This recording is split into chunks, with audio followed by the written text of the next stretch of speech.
Saya masih bersama dengan Muhammad Yusuf Kalla. Pak JK, Ya. 2021 sudah di akhir, tetapi gema suara pemilu 2024 sudah ramai juga, tapi tanggalnya belum ditetapkan, Pak. Ada beda pandangan antara KPU dan pemerintah. Gimana ini harus diselesaikan, Pak JK? KPU mengusulkan dengan alasan teknis. Artinya dia tidak bisa menjalankan dua pemilu dalam waktu yang terlalu berdekatan. Pemilu dan pilkada ya? Pilkada, ya.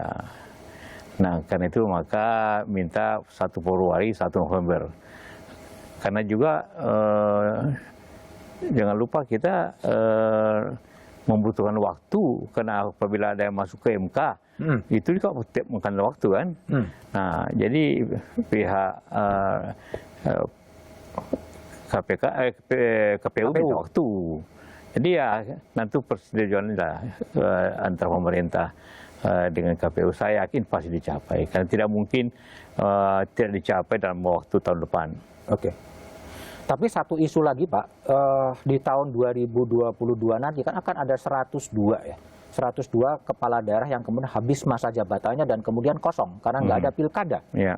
Dan kemudian kalau digabungkan dengan 2023 akan ada 302, itu numpuk di bulan November 2024. Ya. Ini situasi politik seperti ini sesuatu yang sudah dibayangkan bakal terjadi dulu ketika undang-undang ini disusun, Pak?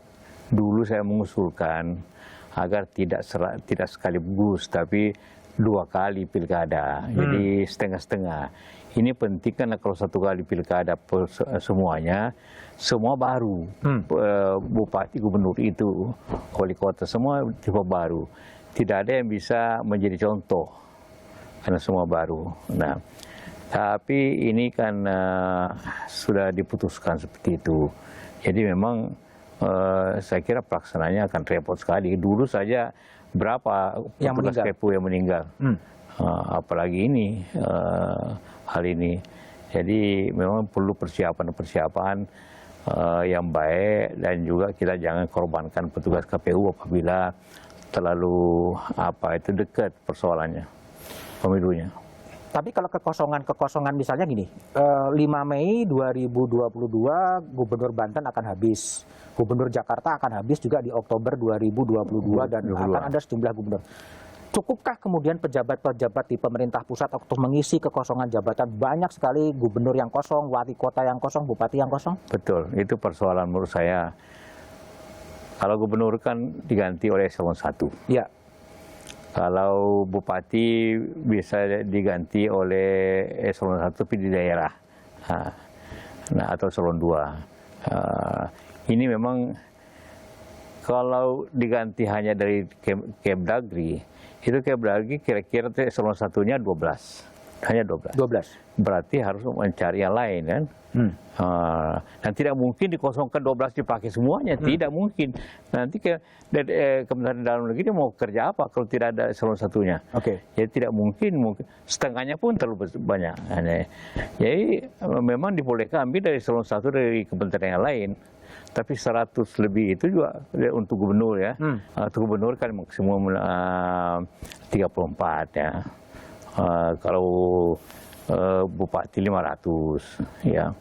Jadi totalnya itu kan 600 lebih. 600 lebih. Jadi 500 lebih lah, hampir 600 seperti itu. Mencari orang itu memang tidak semudah itu. Dan apalagi yang kita cari pejabat yang harus independen, harus betul-betul objektif, tidak berpihak kepada calon-calon yang ada nanti soal presiden. Jadi memang saya kira Kementerian Dalam Negeri akan bingung, akan mencari calon-calon itu. Akan bingung juga. Tapi satu faktor lagi Pak JK, 20 Oktober 2024 Pak Jokowi berakhir sesuai dengan konstitusi. Sebulan kemudian harus menggelar pilkada di 302 wilayah di Indonesia. Ya, yang melaksanakan pilkada kan KPU, ya kan? KPU. Pemerintah daerah hanya mensupport aja. Malah dia harus independen, tidak boleh terlibat. Oke. Jadi tidak jadi soal kalau hanya antara selesai presiden dengan pilkada itu tidak banyak menjadi soal, karena yang melaksanakan lembaga independen KPU dan KPUD. Satu pertanyaan saya terakhir Pak JK, di tengah tahun politik yang sudah mulai, tapi kemudian juga ada ancaman Omikron, dan bagaimana ekonomi 2022? Kita bersyukur tadi ke sini saya lebih 1 jam, padahal tidak terlalu jauh. Oke. Berarti karena macet. Itu indikasi bahwa ekonomi sudah mulai bergerak. Kan? Jadi suatu hal yang positif sebenarnya kemacetan itu. Apalagi juga kita tahu harga komoditi yang besar yaitu batu bara harganya naik luar biasa. Itu berarti bahwa pendapatan pajak pemerintah naik. Karena ini ditulis tentang itu juga pajak itu. Jadi ada harapan lah ekonomi bergerak pada tahun depan ini. Oke, jadi harapan tetap akan datang di tahun 2022 ya? 2022. Ada harapan tetap ada. Oke, baik Pak JK, terima kasih telah bergabung di Satu Meja. Makasih Pak JK. Terima kasih Saudara Budi. Tahun kecemasan 2021 segera kita tinggalkan. Fajar 2022 yang bakal jadi tahapan awal tahun politik kita songsong dengan penuh harapan. Persaingan politik 2024 jangan sampai membuat bangsa ini kehilangan fokus. Ekonomi dan pandemi masih jadi pekerjaan rumah. Sampai jumpa di Satu Meja The Forum berikutnya. Selamat malam dan terima kasih.